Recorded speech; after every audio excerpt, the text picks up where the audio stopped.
Kia ora. Hi YouTubers, this is Capricorn's September 2014 tarot reading. Thanks for watching. Let's get into it. These 5 cards represent the month of September, basically 1 week per card, and then the end card is the end or overall energy that we'll be looking at. So as we can see, you begin your month here with the 5 of Cups. This is a card, sort of an emotional card, or about emotions and possibly love relationships, or relationships certainly. And you see there's 3 cards on, cups on the ground and 2 in the background. And this card sort of tells us about, you know, you've got to think about where you're looking at things. It's not always all bad. Yes, some of the cups might have fallen over and be spilled, but you've still got other things to turn around and look at and focus on. So this card tells us to be aware of what we're focusing on. You know the old saying, is your cup half full or half empty? I think it will be more pertinent for you to try and put your energies and thoughts into focusing on the positives for the month of September. I think most of us will have come out of a fairly tough August. Now partly this is due to some really tough astrological lineups and planetary bodies that are going through our galaxy at the moment. A lot of people on the earth are facing similar turbulence in their emotional feelings and the issues that are cropping up in their lives. And August was a particularly tough month, and as we roll into September there's still some tough energies going on. So it's all about how do we deal with them, and trying to move forward in positivity is one of the best ways. I know it's not always easy, but it's quite important to focus on those feelings and thoughts and positiveness. The next card that we see there is actually the 7 of Pentacles. So this is also the card about careers and skills and opportunities, and there may be some opportunities coming for you in the month of September in the way of career, or you know, your jobs that you might be thinking of. Not necessarily promotions, but that keeping that steady, determined ethic in your life will pay off. So I think that's a message there about keeping that steady flow. The next card that is there for us is the 8 of Swords. Now this card kind of denotes inner issues again, so a little bit of anxiety and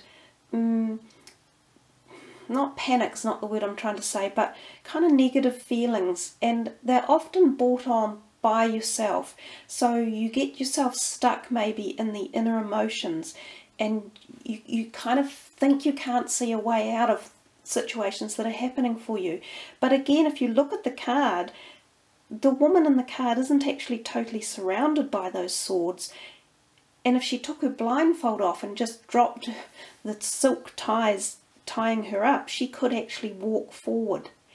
Sure, again, it's not that easy, but sometimes we trap ourselves with our own thoughts and feelings.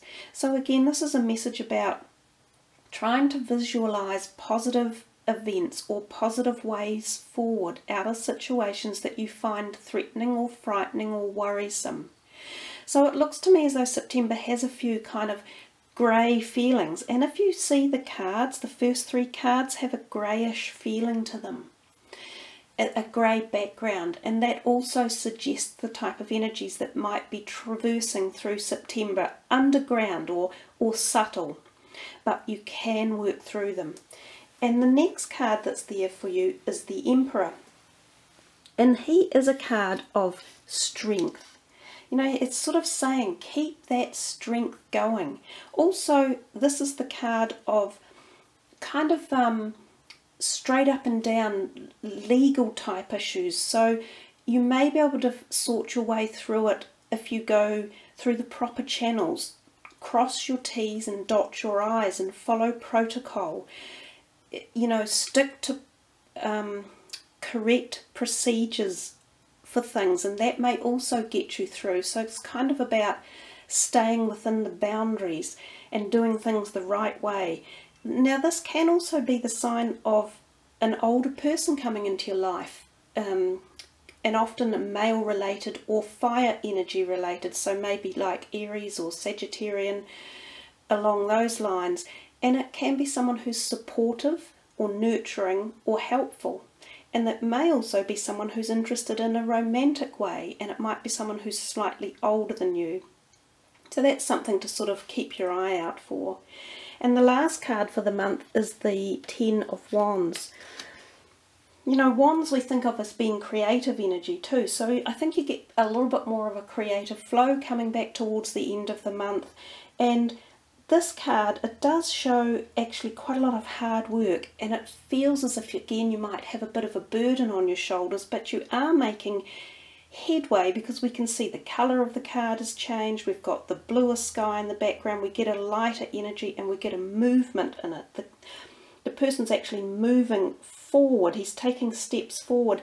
Even though he feels he's got a lot of weight on his shoulder, again, it's not all bad. If you take the right steps, I often say to people, just take one step at a time. Try not to visualize a whole great big future in front of you, because that's often daunting. But rather just see a short time span in front of yourself and go, okay, I can get through this, or I can plan strategically to work this or that out. And we generally find that's an easier way of getting around our obstacles or our issues that we find to be quite demanding or we feel are too much for us. So overall, Capricorn, that's your month for September. There's a few, you know, as I say, kind of greyish energies around. You've got a little bit of work to work through, some emotional stuff. But if you kind of think positively and aim for positive goals or have positive support systems around you, you will get there. Okay, thanks for watching, and much aroha, kia kaha.